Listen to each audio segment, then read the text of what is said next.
여러분 안녕하세요. 장동준입니다. 생강국어 문법 2강이고요. 자, 국어의 구조 2단원 국어의 구조 그다음에 이제 첫 번째 의문 1번입니다. 자, 의문이 내용이 많아서 한 번에 다 할 수가 없고요. 자, 교재 보시면 자, 우리 교재 같이 봐야죠.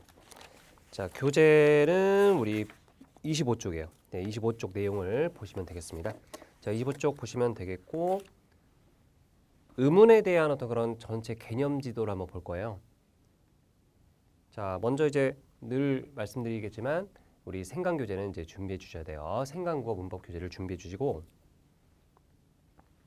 자, 개념 미리 보기를 한번 보겠습니다. 자, 제가 지금 이제 써놨는데 보시면 이제 의문의 개념부터 종류, 자음과 몸의 이해, 의문의 변동인데 사실은 이게 순서대로 되어 있는 거예요. 순서대로. 어떻게? 이렇게. 이 순서대로 배워야 되는 거예요. 더 쉽게 얘기하면 의문 파트에서 자, 의문의 개념을 배우죠. 의문의 개념. 그 다음에 의문의 종류를 배우고 의문의 체계를 배워요. 이거를 배우는 이유는 다 의문의 변동을 잘 해결하기 위해서요. 그래서 결국 의문의 변동을 제대로 배우기 위해서 그 밑바탕 개념으로 개념 종류 체계를 우리가 배우는 거다. 이렇게 이해하시면 돼요. 만약에 개념 종류 체계를 공부하지 않고 제대로 공부하지 않고 변동부터 바로 들어가면 막힙니다. 그럴 수밖에 없어요. 그래서 자, 이렇게 쭉 순서대로 진행한다. 근데 여기 이제 중간중간에 이제 막히는 부분이 있는데 제가 그런 부분들을 다 이제 뚫어가면서 갈 겁니다. 자, 그리고 제가 얘기했죠. 어렵지만 중요한 부분입니다. 라고 말씀드렸는데 자, 차근차근 하나씩 이해하고 납득하면 어려울 게 없습니다. 모든 공부가 그래요. 저는 이제 학생들에게 이런 얘기를 늘 합니다. 세상을 살면서 여러분들이 아직 어른이 되지 않았지만 어른이 되면 내가 내 뜻과 내 힘으로 모든 일이 다 이루어지지 않습니다. 여러 가지 변수도 많고요. 내가 아무리 똑똑하다고 해도 나의 똑똑함을 인정해주지 않으면 누군가가 인정을 해주지 않으면 또 그냥 묻히는 겁니다. 한마디로 세상살이는 모든 변수가 있어서 여러 가지 어떤 그런 상황적 운도 좀 따라야 되고요. 나의 어떤 그런 능력과 노력만으로는 잘 되지 않아요. 하지만 공부만큼은 나의 노력으로 되는 영역이에요.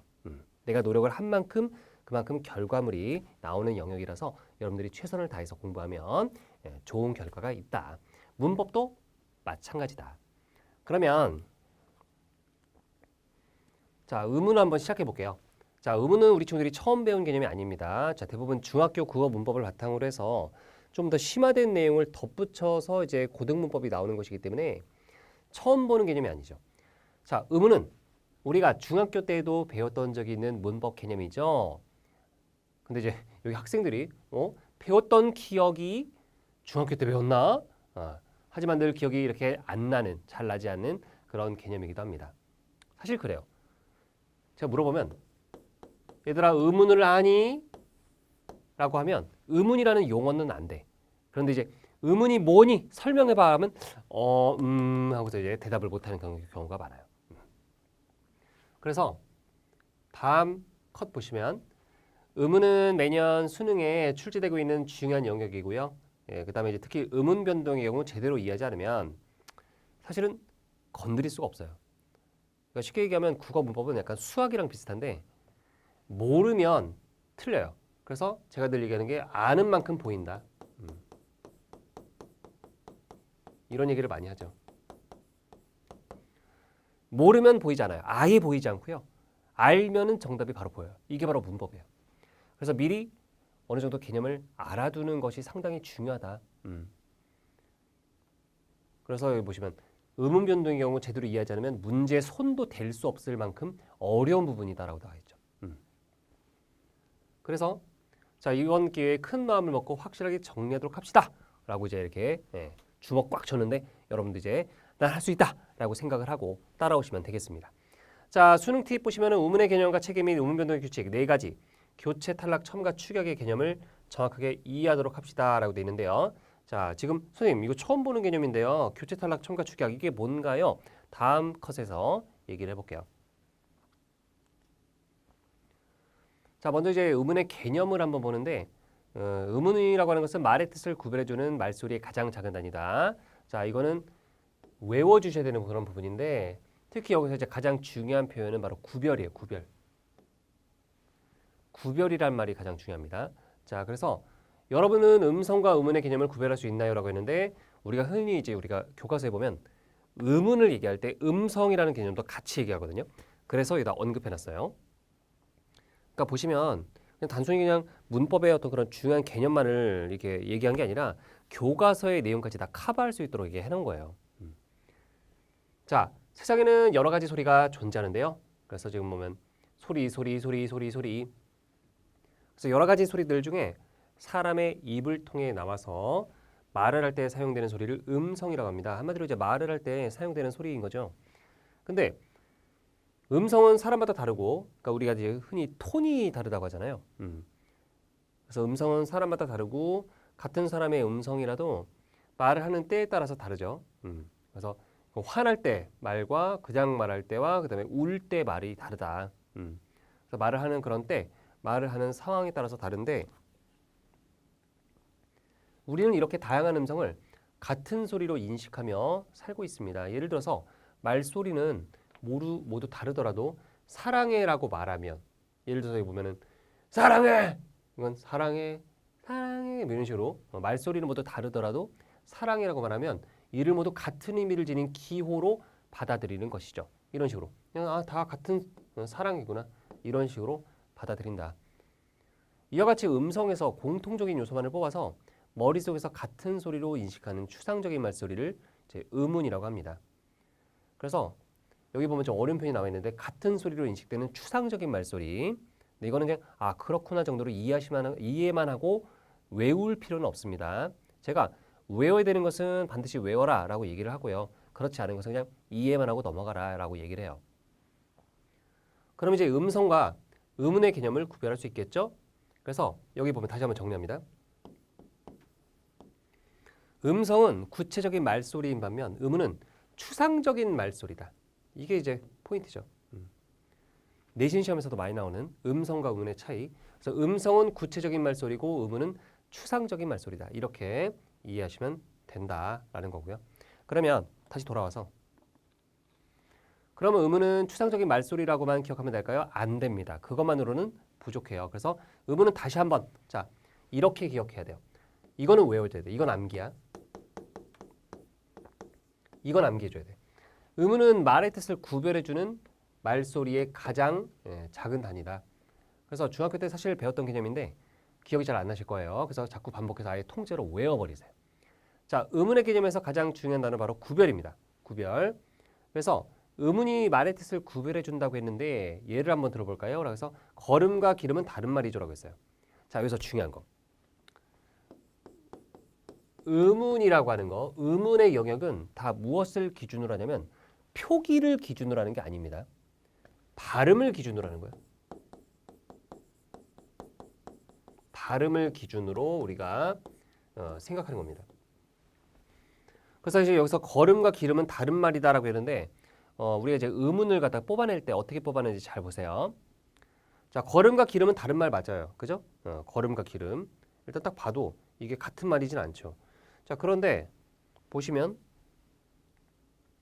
걸음과 기름의 뜻을 구별해주는 말소리의 가장 작은 단위는 뭘까요? 라고 했는데 여기에 주목을 해보세요. 걸음과 기름의 뜻을 구별해주는 말소리라고 했지. 말소리. 그러니까 걸음과 기름의 뜻을 구별해주는 어떤 그런 이 문자라고 표현을 안 하고요. 말소리라고 표현했습니다. 그런 건 무슨 얘기냐면 자 걸음과 기름의 뜻을 구별해주는 거는 바로 모음 어와 이라고 했는데 이거를 어떻게 추출한 건지 한번 보여드릴게요. 자, 걸음과 기름이 있잖아요. 걸음, 기름. 그럼 걸음, 기름은 다행스럽게도 이 말소리와 표기가 똑같습니다. 얘는 그냥 걸음이죠. 기름은 기름이에요. 여기서 뽑아낸 거예요. 거에서 지금 보면 기역 똑같고 그다음에 어와 이가 다르죠. 그다음에 리을 똑같고 으 똑같고 미음 똑같아요. 따라서 여기서는 지금 다른 부분이 어와 이가 달라요. 예, 다른 건 다 똑같은데 지금 여기서 어와 이 부분이 지금 달라요. 그래서 지금 보면 걸음과 기름의 뜻을 구별해주는 그런 말소리의 가장 작은 단위가 바로 어와 이임을 알 수가 있습니다. 어와 이보다 말소리가 더 작은, 그러니까 이거보다 어와 이 같은 모음보다 더 작은 단위가 있나요? 작은 단위는 없죠.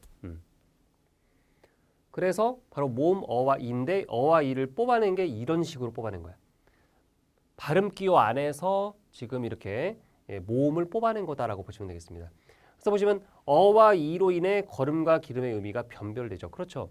어와 이 때문에 이거 하나 때문에 그죠? 어와 이 하나 때문에 지금 의미가 달라진 겁니다. 유행어 가사에 보면 이런 게 있어요. 님이라는 글자에 점 하나만 찍으면 남이 되는 뭐 이런 유행어 가사 있는데 이런 식으로 그냥 자음과 모음이 하나가 바뀌면 아예 그냥 의미가 달라진단 말이에요. 그렇죠? 예를 들어서 다른 예를 들어볼게요. 자, 자음이나 모음 같은 게 하나 바뀌면 의미가 아예 달라진다. 예를 들어서 방이 있어요. 방. 자, 방을 갖다가 비읍을 빼고 쌍비읍을 넣어볼게요. 그럼 어떻게 돼? 빵이 되지. 방과 빵은 다르잖아요. 다른 어떤 그런 의미를 가진 어떤 그런 단어예요. 한마디로 이 한 부분이 바뀌면은 아예 그 단어의 뜻이 달라집니다. 그래서 의문이라고 하는 것은 일단 기본적으로 자음과 모음 같은 걸 얘기하는 거예요. 자음과 모음이 바로 단어의 뜻을 구별해주는 가장 작은 말소리가 됩니다. 근데 제가 아까 전에 중요하다고 얘기했던 게 어떤 거예요? 말소리라는 부분에 우리가 이제 그냥 넘어갈 수 있는데 다시 한번 뽑아낼 때 자, 빵과 방 같은 경우에서도 일단 발음이 똑같죠. 빵과 방이에요. 표기와 발음이 똑같아. 그래서 이제 여기서 이렇게 뽑아내는 거야. 여기서 이렇게 쌍비읍과 비읍을 추출해서 얘네들이 바로 의문이다. 쌍비읍과 비읍이 빵과 방의 어떤 그런 의미를 구별해주는 변별해주는 어떤 그런 기능을 한다. 그렇게 얘기하는 거죠. 그래서 이때 어와 이를 갖다가 우리는 의문이라고 하는 거다. 단어의 뜻을 구별해주는 가장 작은 말소리, 말소리예요. 그래서 발음 기호를 설정해놓고서 거기서 의문을 갖다가 뽑아내야 돼요. 여기서 바로 뽑는 거, 표기되는 거에서 바로 뽑는 게 아니라 발음 기호에서 뽑아야 돼요. 이게 정말 중요한 거예요. 예를 하나 더 들어볼까요? 나이와 사이는 다른 말이죠. 그렇죠, 다른 말이지. 그래서 두 말의 뜻을 구별해주는 의문은 뭘까요? 그럼 어떻게 돼? 일단 발음 기호로 써요. 그러면 나이, 자 나이는 이렇게 되죠. 똑같아요. 이것도 사이, 이것도 똑같아. 똑같으니까 여기서 뽑아내면 어떻게 돼요? 바로 니은과 시옷이죠. 다 똑같은데 자 니은과 시옷 부분이 달라가지고 지금 뜻이 달라진 거예요. 그래서 의문은 니은과 시옷이 됩니다. 바로 자음 니은과 시옷이 바로 의문이 된다.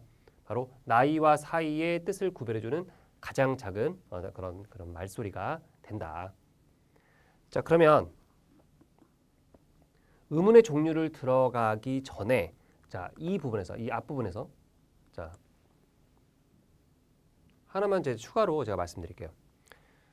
이게 지금 이제 2017년도에 제가 만든 책인데 자 여기서 제가 이제 수능 최근 어떤 그런 이제 기출 경향을 좀 이렇게 반영하고 싶었어요. 이 강의를 하면서.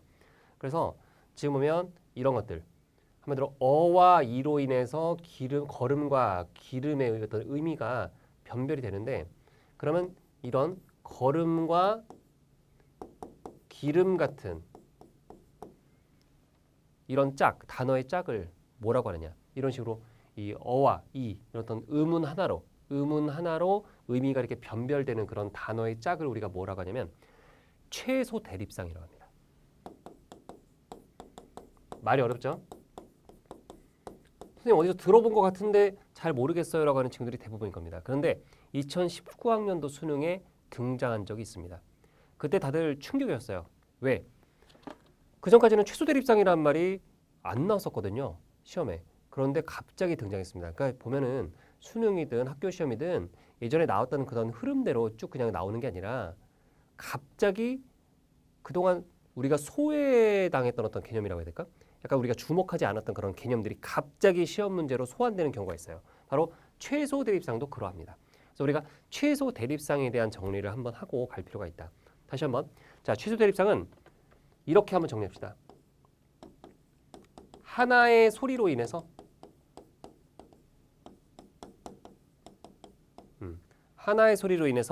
이 뜻이 구별되는 단어의 짝이에요. 이제 밑에 자막 나갈 거니까 하나의 소리로 인해서 뜻이 구별되는 단어의 짝을 의미합니다. 그래서 이제 걸음과 기름이라든지 여기 보면 나이와 사이 이런 것들이 다 최소 대립상이라고 할 수 있습니다.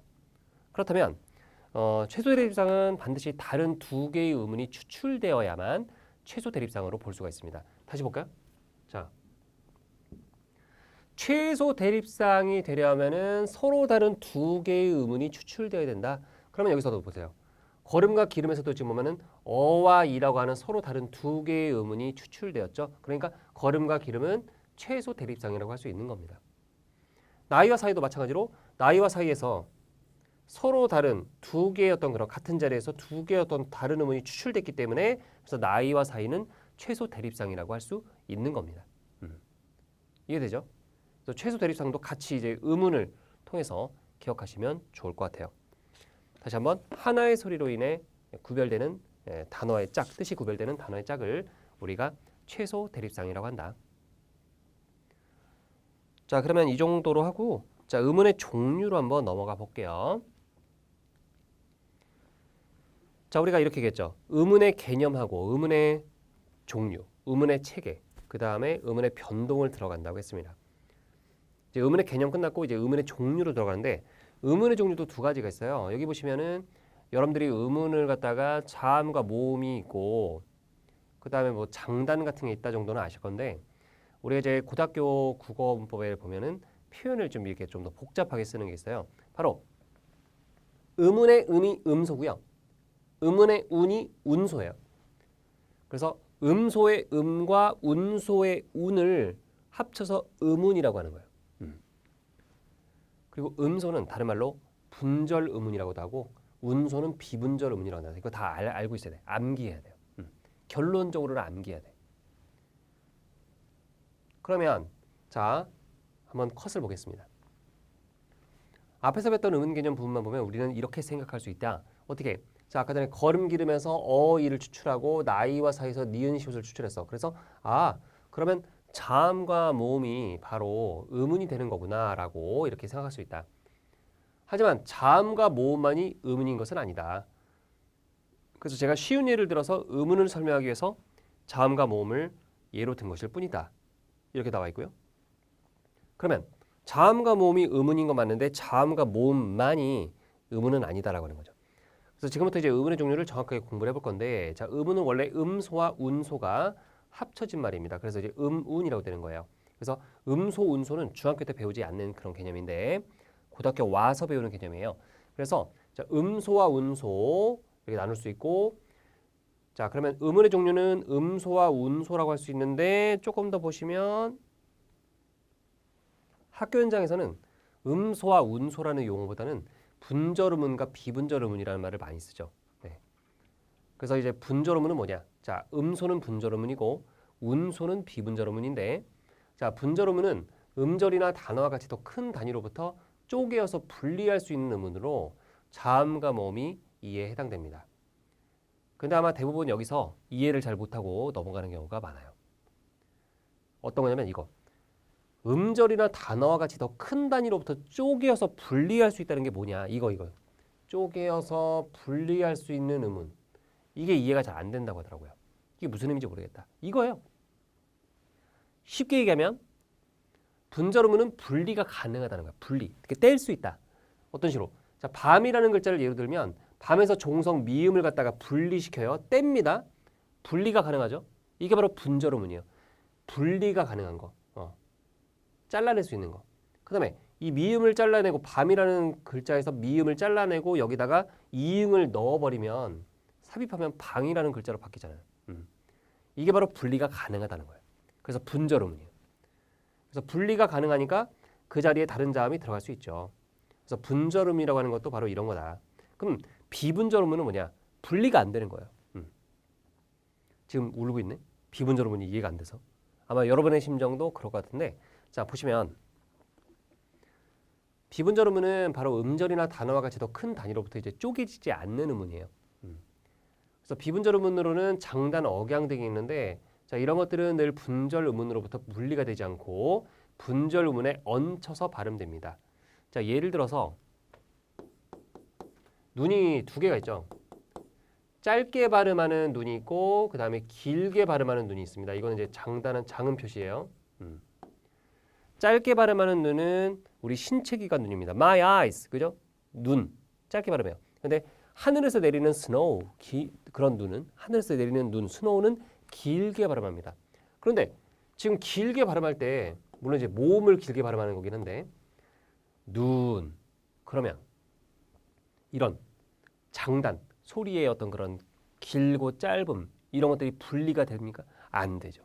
이런 것들은 항상 분절음문에 얹혀서 발음이 되는 거예요.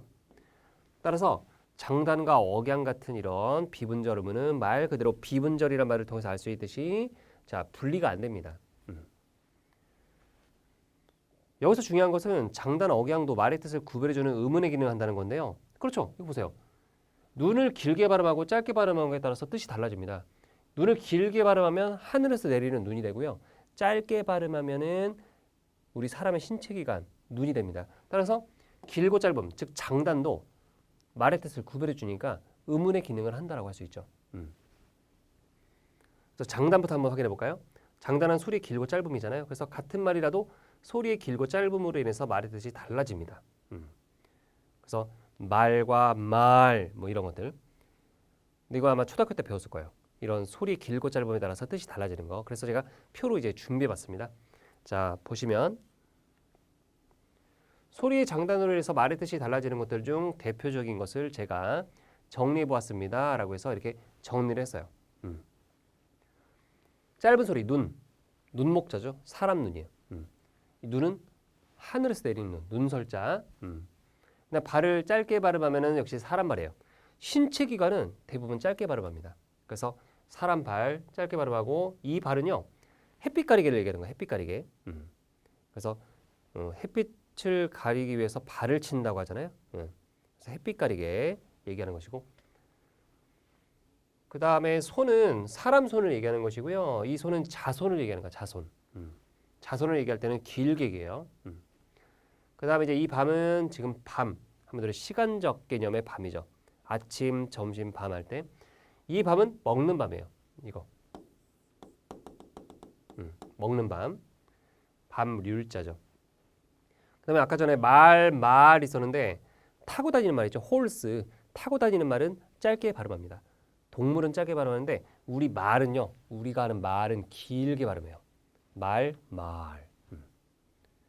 물론 여러분이 일부러 그렇게 그 소리 길고 짧음을 현실 발음에서 신경 쓸 필요 없어요. 왜냐면 현대인들은 이런 거 신경 안 쓰고 그냥 발음합니다. 이건 옛날 사람들이 그렇게 발음했다고 보고 이렇게 이제 정리해 놓은 거고 요즘 현대인들은 이런 장음, 그러니까 장단음을 신경 안 써요. 예. 인식하지 않고 그냥 발음해요. 그 다음에 벌이 있는데 이 벌은 말 그대로 벌 받는 거죠. 네, 벌 받는 거. 그때 그런 의미는 벌 짧게 발음하고 이 벌은 꿀벌, 비, 그죠? 그래서 동물 벌은 길게 발음한다. 그 다음에 이제 생굴 좋아하시는 분들이 있는지 모르겠지만 생굴 같은 경우는 그때 굴은 짧게 발음하고 동굴의 굴은 길게 발음한다. 이렇게 볼 수 있어요. 그 다음에 자, 소나무의 솔은 짧게 발음하고 그 다음에 먼지떨이인 솔은 길게 발음합니다. 그 다음에 자 배가 있는데요. 자, 이 배는 지금 보면은 한자를 보시면은 이게 이제 배나무 열매, 그 다음에 요거는 타고 다니는 배, 그 다음에 이건 사람 배자. 그런 의미는 다 지금 짧게 발음하는데 이 배, 2배, 3배, 4배 할 때 그 배는 길게 발음한다 이런 얘기예요. 자, 그래서 근데 중요한 건 여기서 이제 주의할 점이 하나 있어요라고 했죠. 그래서 제가 소리를 좀 질러가지고 깜짝이야, 헐 이렇게 지금 당황하고 있는데 자 보시면 긴 소리는 일반적으로 단어의 첫 음절에서만 실현이 되고요. 둘째 음절 이하에서는 짧은 소리로만 난다는 사실이에요. 그래서 예를 들어서 동굴의 의미를 지니는 굴은 아까 전에 봤듯이 길게 발음합니다. 굴.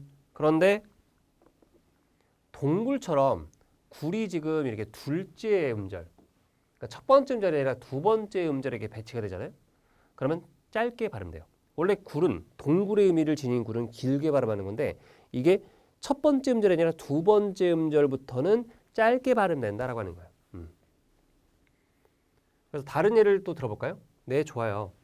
하늘에서 내리는 눈은 길게 발음하죠. 눈 이렇게 snow. 그런데 한방눈처럼 눈이 셋째 음절에 배치가 되면 그죠? 하나, 둘, 세 번째 음절에 이렇게 배치가 되면 더 이상 길게 발음하지 않는다. 짧게 발음한다라는 거야. 그 다음에 뭐 이것도 있고 말도 마찬가지야. 말. 사람이 하는 말은 길게 발음하는 건데 예를 들어서 뭐 한국말, 한국을 앞에 붙여가지고 말이 세 번째 음절에 놓이게 되면 이때는 짧게 발음해요. 말을 갖다가. 자, 그 다음에 이번엔 억양이 말의 뜻을 구별해주는 경우를 볼까요? 다음 상황 보시죠. 자, 지금 뭐해? 엄마가 지금 아들에게 얘기하는 건데 지금 뭐해? 그러니까 숙제해. 그리고 숙제해? 숙제해! 이렇게 되는데 지금 보시면 지금 뭐해 할 때 이제 그 답변으로 숙제해라고 답변을 했어요. 억양이 지금 쭉 내려가죠. 숙제해. 그러다가 숙제해 이건 올라가죠. 억양이. 그 다음에 숙제해는 명령 그냥 쭉 가죠. 화살표가 다 달라요. 아래로 위로 쭉. 그래서 이거는 그냥 답변이에요. 답변. 그 다음에 이거는 의문. 의문문이고 이건 이제 명령이죠. 명령. 그래서 똑같은 숙제해라도 의미가 달라질 수 있다. 억양으로 인해서. 그죠? 그래서 보시면 똑같은 숙제해라는 말도 억양에 따라 말의 뜻이 달라짐을 느끼셨나요? 숙제해 그냥 평서문, 숙제해 의문문, 숙제해 명령문 이런 식으로 같은 숙제해도 의미가 달라진다. 억양에 따라서. 그래서 숙제해가 첫 번째 상황에서는 대답의 의미로 쓰였고요. 그 다음에 두 번째 상황에서는 의문의 의미로 쓰였고 세 번째 상황에서는 명령의 의미로 쓰였다. 이처럼 억양도 말의 뜻을 구별해주는 의문임을 확인할 수 있었다라고 얘기했고요. 자, 그 다음에 뭐 여기서는 얘기가 안 났지만 강세 같은 경우도 강세. 자, 전으로 넘어가서 강세도 우리가 비분절 의문에 해당된다라고 얘기해요. 강세는 소리의 어떤 그런 강하고 약한 어떤 정도를 얘기하는 건데 예를 들어서 여보세요 할 때 여보세요 이거랑 여보세요 이거랑 다르죠. 예. 소리의 어떤 그런 강세로도 이제 말의 뜻이 구별됨을 확인할 수 있어요. 그러면 이제 의문의 개념 끝났고 의문의 종류도 끝났고 그러면은 이제는 의문의 체계로 들어가야 되겠습니다. 자, 의문의 체계는 비분절 의문은 다르지 않아요. 자, 비분절 의문은 체계가 없고요. 바로 음소, 한마디로 분절 의문, 분절 의문에 해당되는 자음과 모음이 바로 이제 체계가 있습니다. 그래서 순서대로 자음 체계와 모음 체계에 들어가는데 오늘은 자음 체계까지만 할 거예요. 그러면 지난번에 배운 의문의 종류 분절 의문이랑 비분절 의문 기억나시죠? 그래서 이건 지금 머릿속에 있어야 되는 그런 내용이고요. 자, 비분절 의문은 아까 얘기했지만 체계라고 할 것이 없습니다. 그래서 비분절 의문은 뭐 억양이라든지 뭐 장단 이런 것들은 체계로 다루지 않아요. 근데 이제 분절 의문인 자음과 모음은 나름대로의 어떤 그런 체계가 있고 곧 배울 의문의 변동을 이해하는데 기본 바탕이 되기 때문에 잘 알아두셔야 됩니다. 자, 그러면 자음 체계부터 시작을 해보겠습니다. 자, 부담스러운 표가 하나 나오는데요. 이거 다 외우셔야 됩니다. 결론적으로. 외우는 방법은 알려드릴게요. 자, 먼저 국어의 자음 체계 나와 있는데 대부분 여기서 무너져요. 대부분 여기서 공부하기 싫다. 근데 결론적으로 이걸 외울 수밖에 없습니다. 문제를 풀기 위해서. 자, 일단 여기서 중요한 거는 국어의 자음이 몇 개냐면요. 19개예요. 19개. 국어의 자음이 19개고 모음이 21개예요. 그래서 이제 국어의 자음 19개가 지금 이런 식으로 배치가 되어 있는 겁니다. 표로. 세보세요. 세보시면 알겠지만 19개입니다. 근데 19개가 되는 자음이 지금 보면 표로 이제 구분이 되어 있는데 가장 크게 보면은 중요한 게 이거예요. 조음 위치랑 조음 방법. 이거예요. 조음 위치, 조음 방법이라는 용어를 잘 아시는 게 중요합니다. 잘 보시면 오른쪽 라인이 있고요. 그 다음에 아래 라인이 있어요. 다시 한번. 자, 오른쪽 라인이 있고 아래 라인이 있는데 오른쪽 라인은 바로 19개가 되는 이 자음을 갖다가 조음 위치로 분류한 건데 5그룹으로 분류를 한 거예요. 그래서 조음 위치라고 하는 건 뭐냐? 자음이 소리나는 위치를 얘기합니다. 자음이 소리나는 위치. 그래서 지금 자음이 소리나는 위치가 입술 소리, 잇몸 소리, 센 입천장 소리, 여린 입천장 소리, 목청 소리 이렇게 5그룹이 된다는 거예요. 뒤에서 다시 한번 살펴볼 거고 결론적으로 다 외워야 됩니다. 일단은 입술 소리는 쉽게 얘기하면 여기 두 입술, 여기 이 위치에서 나는 소리를 얘기해요. 그래서 비읍, 쌍비읍, 피읍, 미음이 입술 소리에 해당되고 근데 입술 소리는 우리말이고 이거를 한자어로 바꾸면 양순음, 양순이 두 입술이에요. 그래서 두 입술 이렇게 되고 잇몸 소리는 치조음인데 치조라는 말이 어려워요. 치조는 우리가 앞니가 있으면 앞니 뒤에 윗잇몸이 있습니다. 그 윗잇몸이 치조예요. 그래서 자 혀가 윗잇몸에 닿을락말랑하는 그런 소리를 우리가 잇몸 소리라고 합니다. 그 다음에 이제 센 입천장 소리는 혀를 입천장을 쭉 이렇게 쓸어보면 딱딱한 부분이 있고 말랑말랑한 부분이 있는데 딱딱한 부분을 건드릴락 말랑하는 그때 그 소리가 바로 센 입천장 소리고요. 그 다음에 여린 입천장 소리는 말 그대로 조금 더 혀를 꺾으면 부드러운 입천장이 있습니다. 말랑말랑한 부분. 그 부분쯤에 왔을 때 나는 소리가 바로 연구개음. 여기서 경구개라는 말이 있는데 한자어를 보면 경이 딱딱하다. 구개는 구가 입구자고 개가 천장 개자예요. 연구개에서 연은 부드러울 연자. 구 입구자 개 천장 개자. 개자가 멍멍이 할 때 그 개가 아니고 천장 개자입니다. 목청 소리는 후음인데 후는 입이 녹가 할 때 그 후자예요. 목구멍, 그죠? 목구멍을 나타내는 의미의 후다. 그래서 여기 이쪽이죠.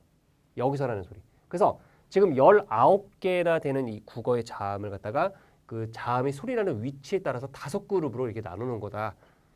이렇게 이해하시면 돼요. 일반적으로 보면 이제 우리 친구들이 여기서 이제 자음 발음할 때 그 옛날에는 이제 신경 안 썼는데 요즘에는 이제 발음을 많이 신경 쓰잖아요. 그래서 시옷 발음을 잘 못하는 친구들이 많아요. 예능에서도 보면 이제 시옷 발음 잘 못해가지고 막 놀림 당하는 어떤 그런 예능인들 있잖아요. 그래서 막 시옷 발음 못한다고 막 그 자막에 막 이런 거 나오고 뭐 이렇게 뭐 이런 거 나오고. 그래서 보시면 이제 이게 그 치조음이 그 윗잇몸 쪽에 이제 혀가 적당히 가야 되는데 이게 너무 나와서 시옷 발음할 때 혀가 이렇게 앞으로 나오는 경우가 있어요. 그럴 때 이제 시옷이 쓰 발음이 나는 거죠.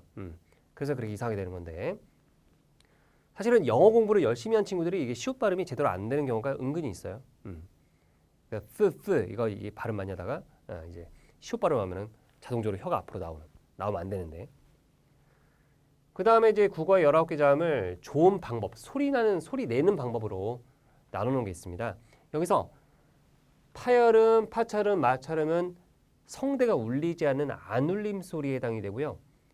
비음, 유음은 성대가 울리는 울림 소리에 해당이 됩니다. 그래서 파열음에 해당되는 거 9개 외워야 되고 파찰음 3개, 그 다음에 마찰음 3개를 외워야 되겠습니다. 일단 파열음은 뒤에서 다시 한번 우리가 점검해 볼 거지만 파열음은 폐에서 나오는 공기를 막았다가 터뜨리면서 내는 그런 소리를 우리가 파열음이라고 그래요. 그래서 폐에서 나오는 공기를 막았다가 터뜨린다. 그래서 파파파, 그러니까 비읍, 티읕 다 이렇게 막 바람이 팍팍 튀어나와요. 그래서 파열음에 해당되는 게 9개인데 이 9개를 외우는 게 상당히 힘들어요. 그래가지고 이거를 어떻게 외우냐면 제가 방법이 있어요. 바다가 밀려온다 파파파파로 외우시면 됩니다. 바다가 밀려와요. 바다가 밀려온다 파파파 하면 자 바다가 할 때 앞 글자를 따면 비읍 디귿 기역이죠. 바다가 밀려온다 파파파. 파파파는 파열음. 그러면 어떻게 하면 돼? 비읍 디귿 기역만 기억하면 돼요. 그러면 비읍을 한 번 더 하면 된 소리 처리하면 뿌뜨끄, 거센 소리 처리하면 푸뜨크. 그래서 9개 완성 이렇게 되는 거거든요. 보여드릴게요. 자 이렇게 하는 거다. 바다가 밀려온다 파파파만 기억하면 자 바다가 밀려온다 파파파 파열음 그럼 된 소리 한번 하고 거센 소리 한번 하면 9개 완성 이런 식으로 실전에서 쓸 수 있습니다. 이렇게 외우는 경우도 있어요. 이걸 이제 외울 때 바다사자가 뭐 파티 축하 뭐 이런 식으로 외우는 경우도 있습니다. 여러분 스타일대로 외우시면 돼요. 그래서 일단은 마찰음 보면 마찰음은 폐에서 나오는 공기가 여기저기 막 마찰하면서 나오는 그런 소리라고 이해하시면 됩니다. 그래서 시옷, 쌍시옷, 히읗이 있는데 이것도 그냥 히읗을 이렇게 생각하면 돼요. 예. 지금 전체다 그냥 해당되는 그런 히읗. 따로 이렇게 구별하기 어렵다. 그러면 자 시옷, 쌍시옷, 히읗인데 이것도 이제 어려운 게 뭐냐면 바로 이런 거예요. 실제 학교 시험에서 마찰음에 대해서 한번 써봐라. 마찰음 3개를 써라 라고 했을 때 이상하게 생각이 안 난대요.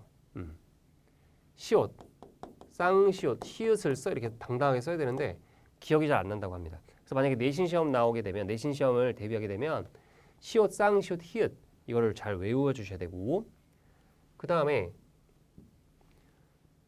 파찰음 있는데 제가 일부러 설명을 갖다가 파열음 먼저 하고 그 다음에 파열음 먼저 하고 이걸 설명하는 게 아니라 파열음 다음에 마찰음 설명하고 그 다음에 이거 파찰음을 얘기하는데 왜 그러냐면 파찰음 자체가 파찰에서 파가 파열이에요. 찰이 마찰이에요. 무슨 얘기야? 그러면 파찰음은 파열과 마찰의 성격을 다 가지고 있는 거예요. 그래서 파찰음이 지금 가운데 지읒, 쌍지읒, 치읒 이런 것들이 이제 파찰음에 해당이 됩니다. 그 다음에 이제 비음, 유음이 있어요. 자, 비음, 유음은 콧소리고 유음은 이제 우리가 흐름소리라고 하는데 비음은 이제 미음, 니은, 이응 3개가 있습니다. 외우는 게 어렵지 않은데 일단은 여기서 비음과 유음은 더 확실히 다 외워줘야 되지만 더 확실하게 기억을 해줘야 되는 게 나중에 이제 음음 변동 공부할 때 비음화, 뭐 유음화, 뭐 이런 걸 배우거든요. 생각을 해보세요. 비음을 모르는데 비음화를 공부할 수 있을까? 유음을 모르는데 유음화를 공부할 수 있을까요? 안 됩니다. 그러니까 이제 체계에서 이런 비음, 유음, 뭐 파열음 이런 용어를 모르면 뒤에 나와 있는 그런 음음 변동을 건드릴 수가 없다는 얘기예요. 그래서 우리가 개념, 종류, 체계를 잘 잡고서 그 다음에 이제 음음 변동으로 들어가야 된다는 거예요. 그래서 이제 비음은 미음, 니은, 이응이 있는데 이 3개밖에 안 되지만은 외울 때 이렇게 외우면 돼요. 어머니는 코가 예쁘다. 그래서 어머니는 코가 비가 코비자니까 콧소리라고 해서 어머니는 코가 예쁘다면은 어머니 앞글자를 따서 비음 3개를 추출할 수 있습니다. 유음은 리을 하나밖에 없으니까 그냥 유음은 리을이다라고 외워주시면 되고 그래서 중요한 거는 이제 다 얘기를 했고 여기서 포인트 2개 다 외워야 된다.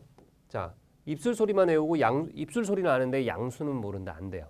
자, 2개 다 고유어로 된 표현과 한자어로 된 표현을 다 지금 기억을 해야 되고 그리고 잘 보면 조미치를 보면 두 입술, 잇몸, 센입천장, 열입천장, 목청소리 점점 바깥에서부터 안쪽으로 가는 그런 구조예요. 이 그룹들이 바깥에서 입 바깥에 이런 식으로 사람의 옆모습이 이렇게 있다면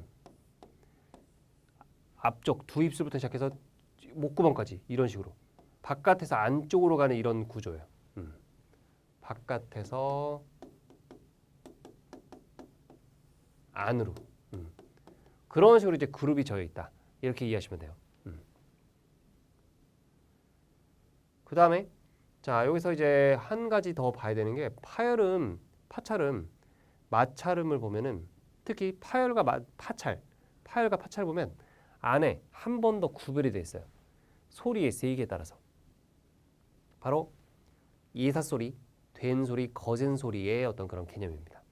여기서 예사소리, 된소리, 거센소리는 초등학교 때 배웠을 거예요. 누가 더 소리의 세기가 크냐? 예를 들면 뭐 이런 거. 방방, 빵빵, 팡팡 중에 누가 소리의 세기가 제일 크냐? 누가 소리 세기가 제일 이제 세냐? 이런 식으로 이제 물어보는 문제들 많이 봤을 겁니다. 초등학교 때. 그래서 지금 보면은 예사소리, 된소리, 거센소리가 지금 개념이 나와 있는데 자 이것도 우리가 이제 한자어 표현을 좀 알아두면 좋습니다.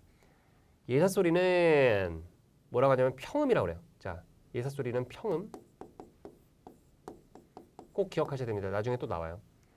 예사소리는 평음, 된소리는 경음, 거센소리는 격음이라고 그래요. 이거 다 자 뒤에 나와 있는 음운 변동에서 언급이 되기 때문에 예사소리는 평음, 된소리는 경음, 거센소리는 격음. 이거를 외워주셔야 됩니다. 1대1로 매칭해서 외워주시기 바라고. 그래서 그러면 자 다시 한번 확인합니다. 자 개념은 다 건드려 봤고 자 국어의 자음 19개. 국어의 자음 19개는 자 두 그룹으로 나뉜다. 조음이치, 조음 방법이라고 하는 분류 기준이 있다. 그래서 조음이치라고 하는 즉 자음이 소리나는 위치에 따라서 분류하면 5그룹이 된다. 그래서 입술 소리, 양순음에 해당되는 것이 바로 비읍, 쌍비읍, 그다음에 피읍, 미음이고 그다음에 잇몸 소리, 치조음에 해당되는 게 제일 많죠. 그래서 디귿, 쌍디귿, 티읕, 그다음에 시옷, 쌍시옷, 니은, 리을 7개가 있습니다. 아마 잇몸 소리 외우는 게 가장 힘들 겁니다. 그다음에 센 입천장 소리, 경국의 딱딱한 입천장. 자 보시면 지읒, 쌍지읒, 치읒 3개가 있고요. 그다음에 여린 입천장 소리, 조금 더 혀를 꺾어서 말랑말랑한 입천장 부분에서 나는 소리는 연국음. 그래서 기역, 쌍기역, 키읔, 그다음에 이응이 있습니다. 실제로 발음을 해보면 기역, 쌍기역, 키읔, 이응 같은 경우는 혀가 조금 더 이렇게 꺾어지는 느낌이 있어요. 앞에 거보다. 조금 더 이렇게 살짝 꺾어져가지고 여린 입천장이 달랑말랑하는 그런 느낌이 있습니다.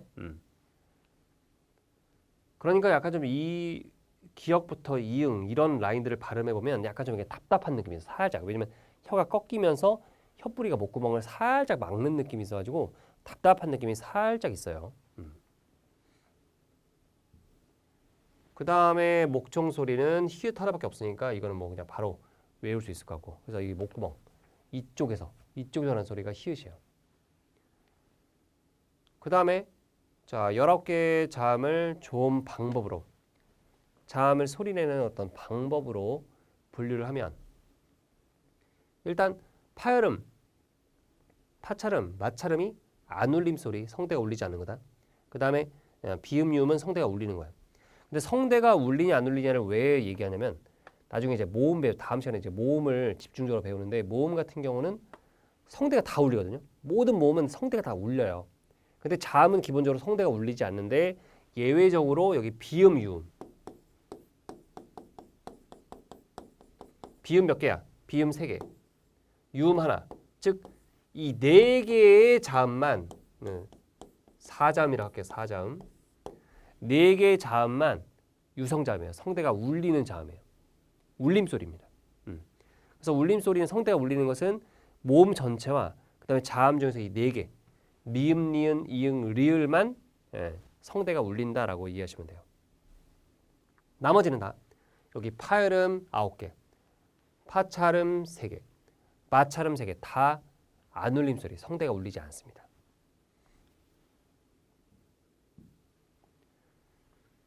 그래서 이제 파열음에 해당되는 거, 자 예사소리, 비읍, 디귿, 기역. 참고로 이거 음운 변동할 때 나오는데, 자 이렇게 비읍, 디귿, 기역을 다른 말로 또 뭐라고 하냐면 이거 기억하면 좋아요. 평파열음이라고요.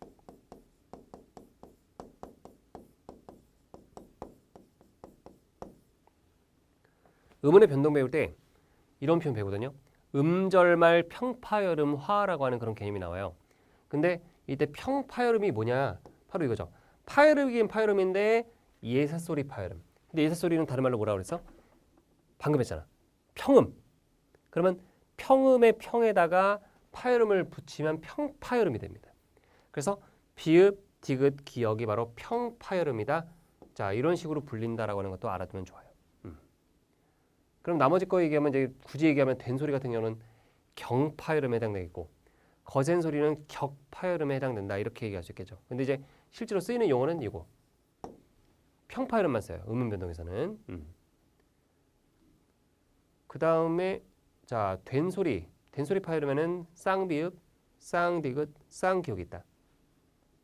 그 다음에 거센 소리는 피읍, 티읕, 키읔. 그래서 9개 파열음 9개 외워줘라. 그 다음에 파찰음은 지읒, 쌍지읒, 치읒. 근데 이제 파찰음과 마찰음 이게 발음이 비슷하잖아요. 파찰음, 마찰음 헷갈리지 말아야 된다. 그래서 지금 파찰음을 시옷, 쌍시옷, 히읗으로 마찰음을 지읒, 쌍지읒, 치읒으로 헷갈리는 경우가 은근히 많다라고 하는 거 이거 조심해야 되겠죠. 자, 그래서 파찰음 3개 외워주시고 그 다음에 마찰음도 시옷, 쌍시옷, 히읗 기억해 주시기 바랍니다. 그 다음 비음은 어머니는 코가 예쁘다. 비음, 리을. 그러면 전체 표를 다시 한번 점검해 보면 자, 여러분들 스타일대로 외우시되 참고로만 보세요. 자, 이렇게 해서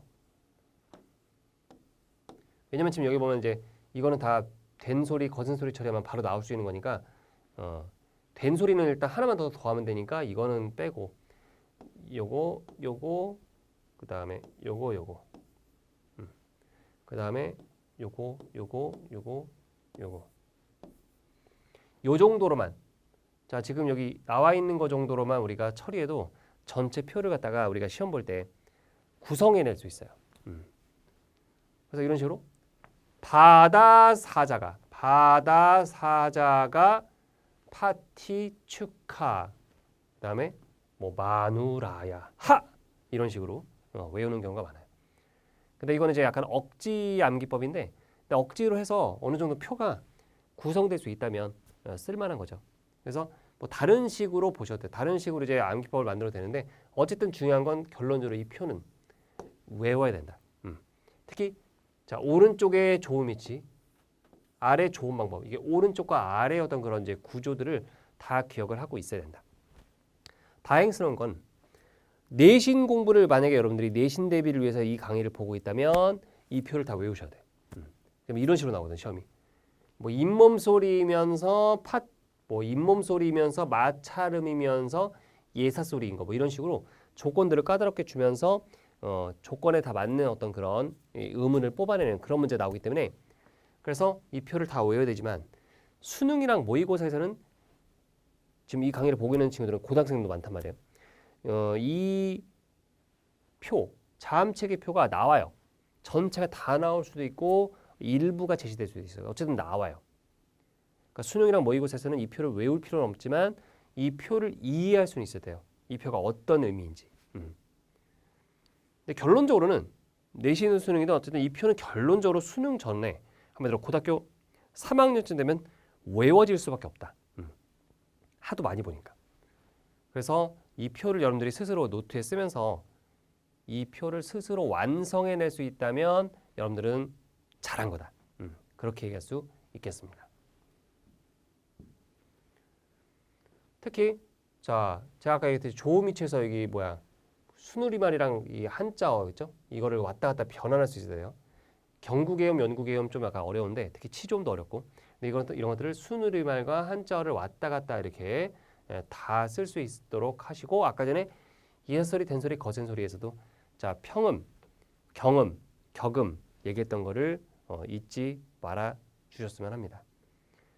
자 이제 자음체계 끝났고 지금 얘기한 부분이 자 교재로 따지면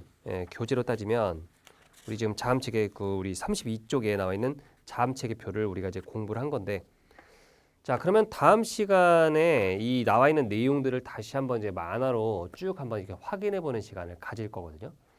자 그래서 오늘은 여기까지 하고 다음 시간에 33쪽부터 이 표에 대한 어떤 그런 만화 컷을 보면서 다시 한번 또 반복하겠습니다. 이게 한 번 얘기해서 머릿속에 남지 않아요. 제가 계속 반복할수록 머릿속에 오래 남습니다. 원래 문법이 그래요. 이거는 다른 과목에서도 통하는 방법이에요. 원래 익숙하지 않으면 이게 친하지 않거든요. 친숙하지 않으면 외워지지 않는다. 그래서 자꾸 이렇게 노출도를 높여가면서 머릿속에서 남게끔 계속 이렇게 제가 반복을 해주면 머릿속에 자연스럽게 남을 수밖에 없는 겁니다. 자, 그러면 다음 시간에 33쪽부터 이제 들어가는 걸로 하고요. 오늘은 여기까지 하겠습니다. 최후의 승자는 바로 여러분입니다. 여러분들 고생하셨고 다음 시간에 만나도록 하겠습니다. 감사합니다.